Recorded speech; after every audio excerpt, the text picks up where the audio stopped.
Ouais, bonjour tout le monde, on est bienvenue à Courtside FM, comme il est écrit sur mon beau poster en arrière. Alors, c'est le podcast de basketball québécois absolument à consulter si vous voulez en apprendre plus sur les basketteurs et basketteuses québécois et québécoises.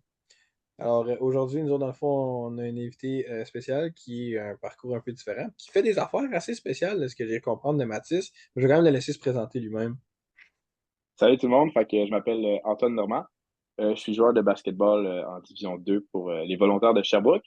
Puis je viens de Sherbrooke dans le fond, moi j'ai comme objectif plus tard de aussi pas juste devenir un joueur de basket, mais être un dunker professionnel. Fait que c'est ça.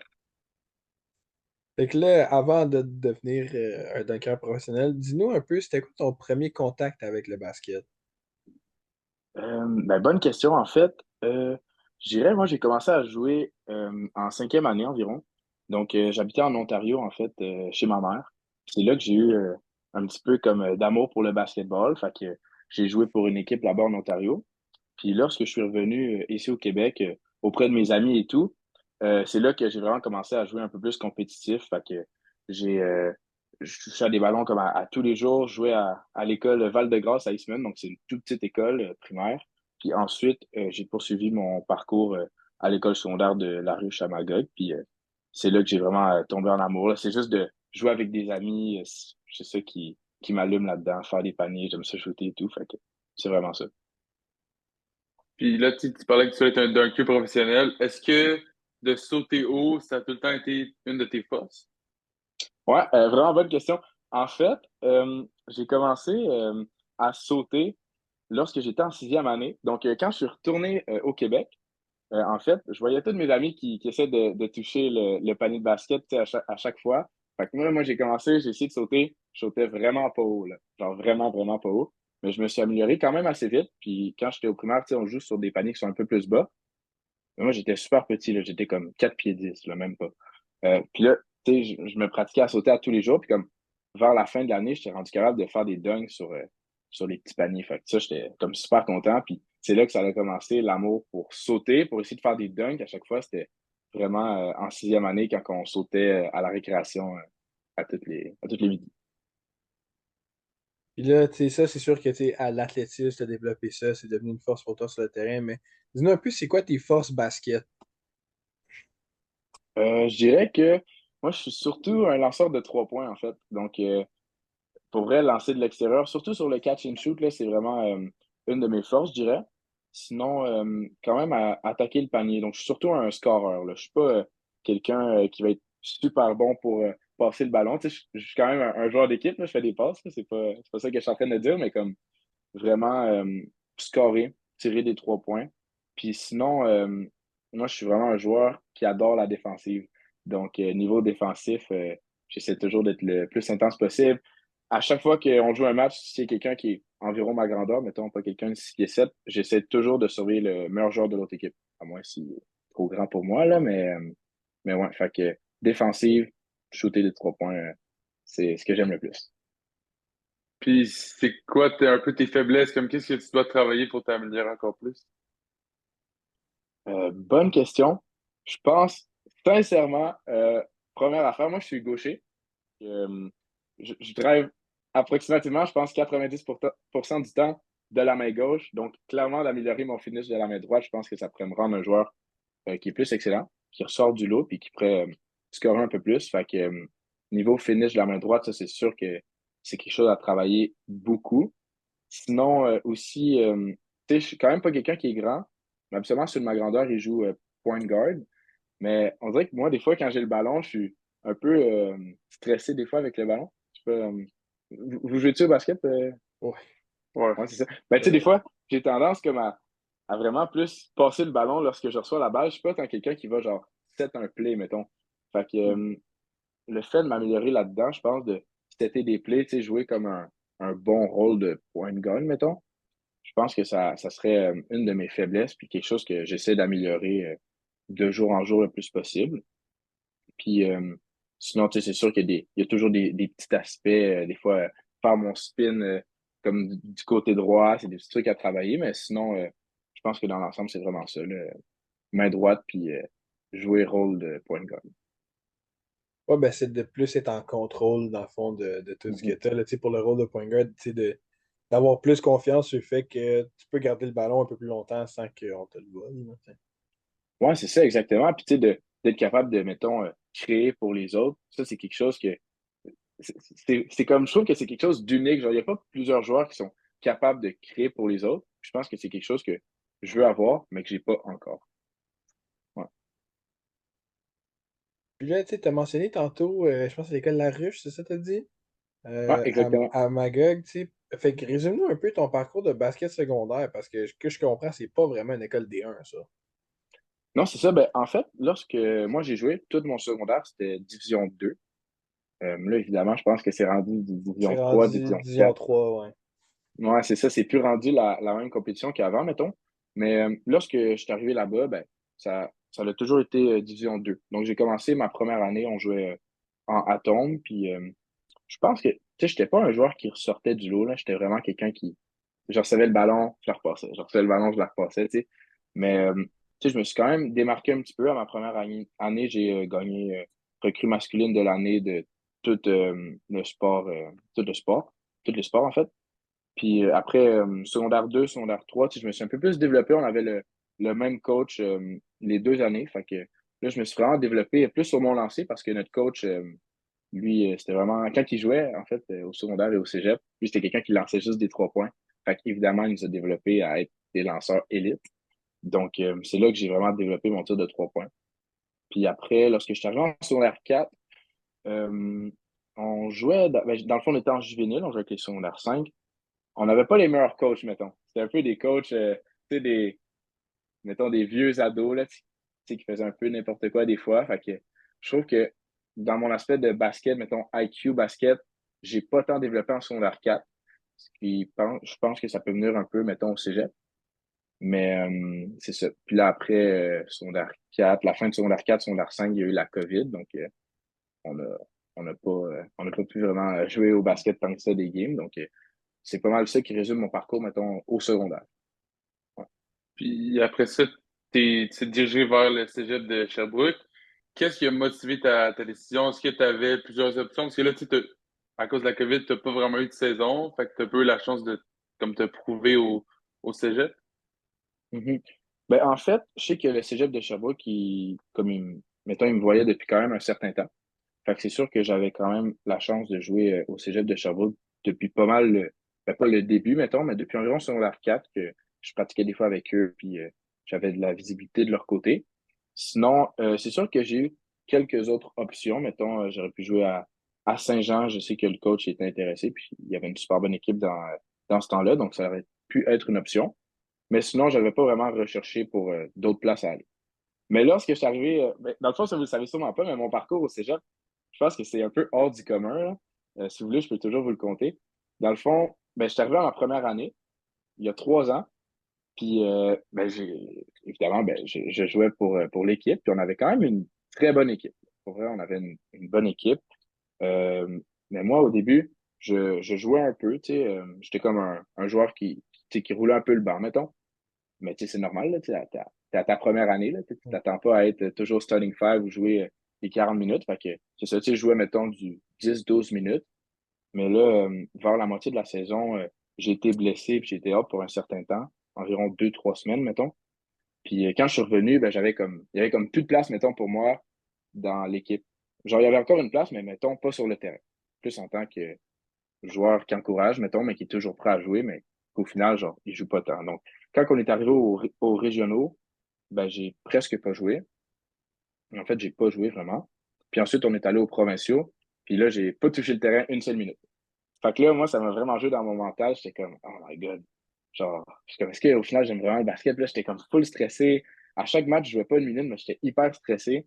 Fait que, ben, j'ai lâché le basket. Donc, j'ai arrêté le basket pour l'année d'après. Puis je voulais me concentrer un peu plus sur le dunk et tout. Fait que j'ai arrêté le basket pour comme. Ben, j'ai pas arrêté. En fait, j'ai lâché le basket au Cégep de Sherbrooke. Ouais. Puis je me suis dit que j'allais plus me concentrer, mettons, sur moi-même, sur mon basket, sur les dunks, sur m'entraîner et tout. Fait que Fait que pour un an, j'ai. t'as lâché comme la compétition, c'est ça? Ouais, c'est ça. Je me questionnais. J'étais comme, est-ce que j'ai vraiment envie de compétitionner? Puis Ouais. j'étais comme, j'ai pris un petit peu de recul. Puis c'est ça. Fait que j'ai pas joué pendant comme un an que je jouais pas compétitif. Mais là, après comme quelques mois, mettons, vers, mettons, mi-mai, j'ai contacté le coach, puis j'étais comme, moi, je pense que finalement, genre, j'ai envie de reprendre dans l'équipe. Comme, j'adore trop la compétition, ça me manque, puis j'ai vraiment envie de recommencer. Donc, là, cette année, ben, c'était comme mettons, ma deuxième année en tant que volontaire. Puis je suis revenu, puis là, j'ai eu ma saison cette année, qui s'est quand même assez bien passé. Puis, fait que c'est ça. C'est comme mon parcours au cégep. Puis là, il me reste encore une autre année de basket Division 2. Puis, tu sais, ça, c'est une question que je comprends. Moi, je pense que c'est plus Mathis qui veut savoir ça, mais si on y va, là, c'est quoi ton vert? Mon vertical, c'est une bonne question. Je l'ai testé il y a 2 ans parce que j'ai fait un camp dunk aux États-Unis. Puis c'était un vœu de. Parce que ça, c'était vraiment officiel, là, parce que, genre, mettons, t'as pas ça tous les jours, là, t'es quelque chose que, genre, tu peux toucher. Ouais, les barres, Mettons, tu ouais. sautes le plus haut possible. Fait que, dans le fond, moi, je suis 5 pieds 8. Puis mon standing reach, c'est 7 pieds 7, si je me souviens bien. C'était 7 pieds 7 dans le temps, ça l'a peut-être augmenté. Donc, j'ai réussi à toucher 11 pieds 1. Fait que ça me donnait environ un vœu de 43-44 pouces. Ouais. C'est bien. Donc, C'est pas ouais, c'était mauvais. quand même bien. Ça, c'était il y a 2 ans, mettons. Puis là, je Puis là, voulais, si j'ai serais-tu monté, ça, depuis ce temps-là? Ou... ben, en fait, l'affaire, c'est que j'ai quelques blessures au genou. Donc, ça m'empêche de, mettons, sauter à mon plein potentiel. Donc, j'ai pas nécessairement retesté mon vert officiel.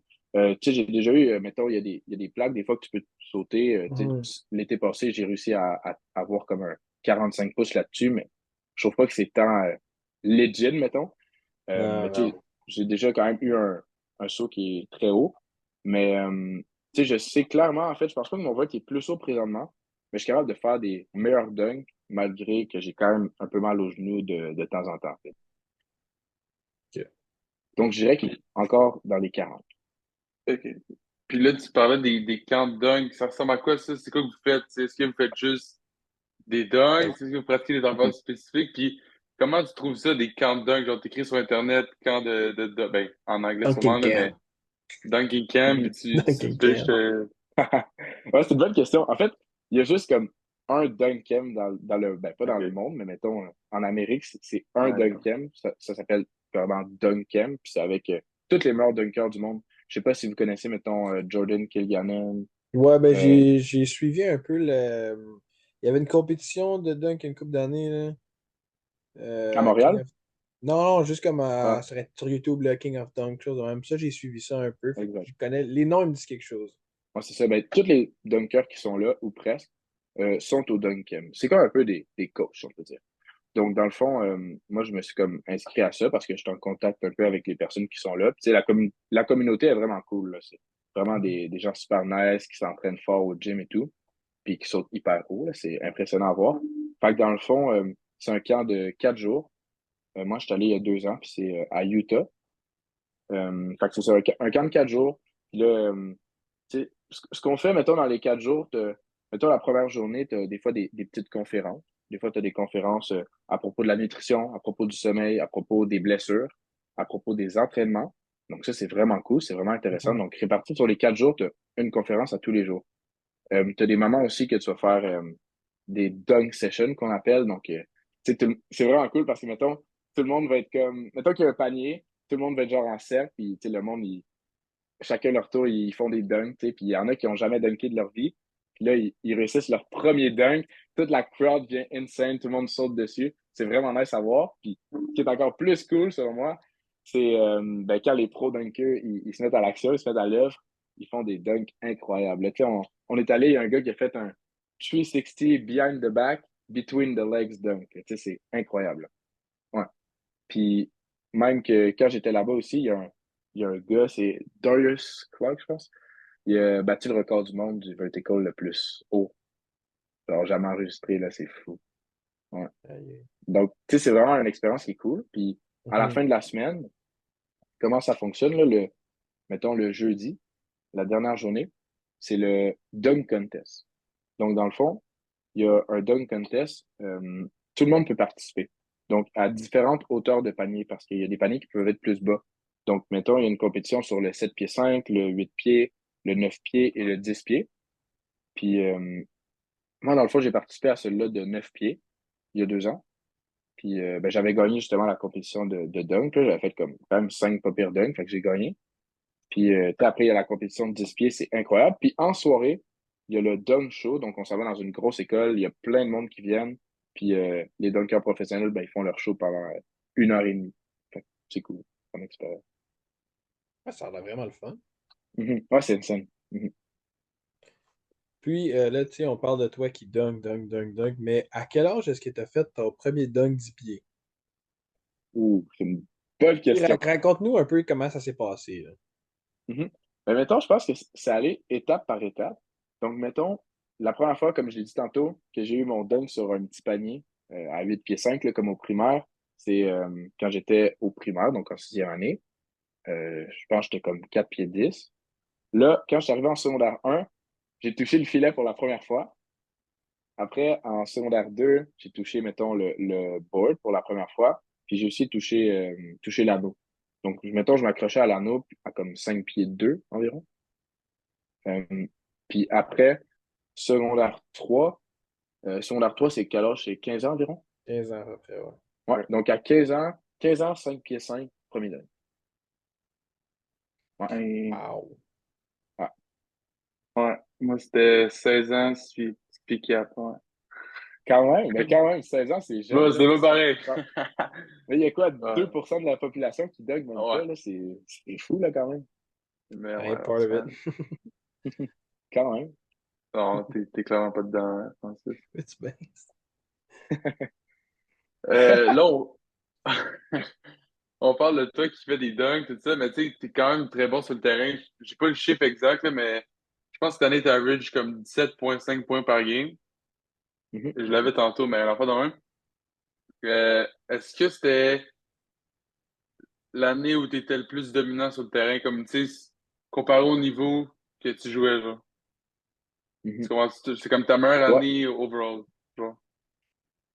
clairement, ouais. Parce que, en fait, c'est vraiment l'année que j'ai été le plus en confiance. Donc, comme je l'ai dit, la première année que j'ai joué au cégep, ben, je vous l'ai dit, j'étais pas en confiance. Je pense que je faisais 2 points par match, même pas. Euh, ouais, c'était vraiment l'année que. Je pense que c'est l'année que j'ai pris off qui m'a permis d'avoir une meilleure estime en moi. Puis c'est ça qui m'a aidé, en fait, sur le terrain de basket. Parce que souvent, lorsque je jouais avant, je recevais le ballon. Tu sais, j'étais un des meilleurs lanceurs dans l'équipe, mais je tirais pas, tu sais, même si j'étais open.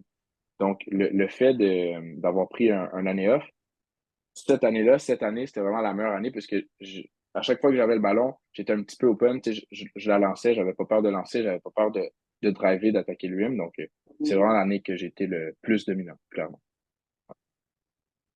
Puis là, tu sais, t'as parlé quand même de ton rêve de, tu sais, qui serait de devenir un dunker professionnel, mais c'est quoi tes objectifs à long terme si tu parles du basket compétitif, là? Mhm. C'est sûr que l'année prochaine, c'est ma dernière année avec les volontaires. Donc, clairement, d'avoir une bonne saison, je pense que ça va m'aider parce que j'aimerais ça jouer universitaire. Donc, ça serait un des gros objectifs quand même, de jouer universitaire. Je pense pas nécessairement que ça serait d'avoir un super gros rôle, être un des meilleurs joueurs universitaires. Je pense pas que c'est ça mon but. Clairement, juste de jouer universitaire, d'embarquer sur le terrain, je pense que c'est vraiment un objectif que je me suis fixé il y a longtemps, puis j'aimerais ça l'atteindre. Fait que ça serait un de mes objectifs au basket. Sinon, aussi, lorsque je vais avoir terminé le basket, ben, c'est clairement de coacher des jeunes prodiges dans la région. Je pense que c'est quelque chose qu'il faut pas oublier. Puis moi, je coach depuis quand même longtemps, là, ça fait déjà 5 ans. J'aime tellement ça, comme redonner l'amour que j'ai pour le basket aux jeunes. C'est quelque chose qui me tient à cœur. Fait que clairement, juste de pouvoir coacher un peu partout à travers le monde, mais surtout au Québec, je pense que c'est quelque chose que je veux faire à long terme. Ouais. Puis là, tantôt, tu parlais que tu voulais être un dunker professionnel. Comment tu fais pour, comme, te rendre à être un dunker professionnel?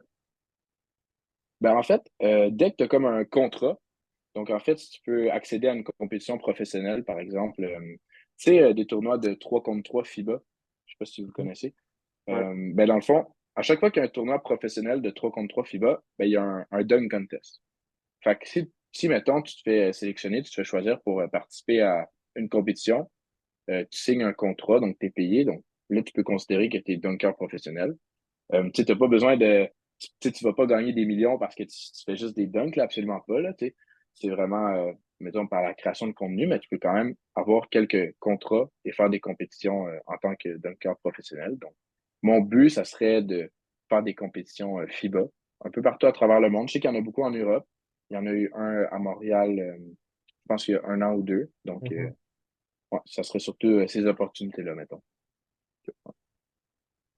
Puis écoute, nous autres, comme dernière question, on la pose à pas mal tout le monde à la fin du podcast. Mhm. Si tu avais quelqu'un à nous recommander, dans le fond, à recevoir pour le podcast, c'est que toi, si tu vois ça sortir sur YouTube, Instagram, whatever, tu fasses que hey, ça, c'est sûr que je l'écoute.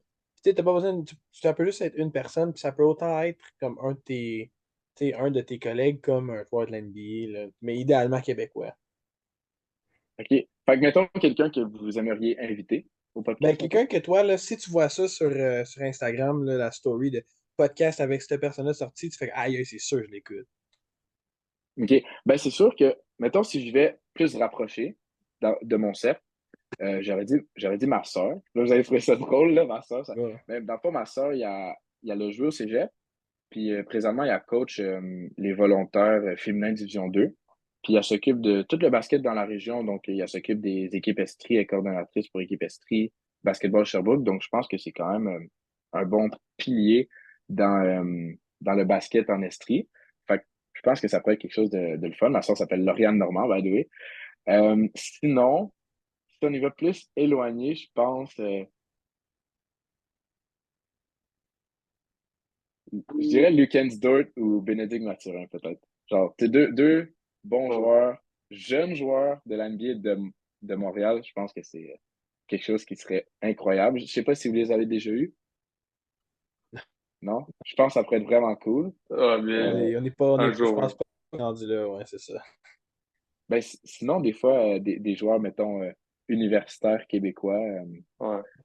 j'en connais pas trop présentement, mais clairement que ça pourrait être On en des a. vraiment bons joueurs, des vraiment bonnes personnes aussi à parler, là, avec des bonnes histoires. Donc, clairement, Ouais. On en a quelques-uns. On en a déjà eu quelques-uns. cool. Moi, j'en ai regardé une coupe, justement. Correct.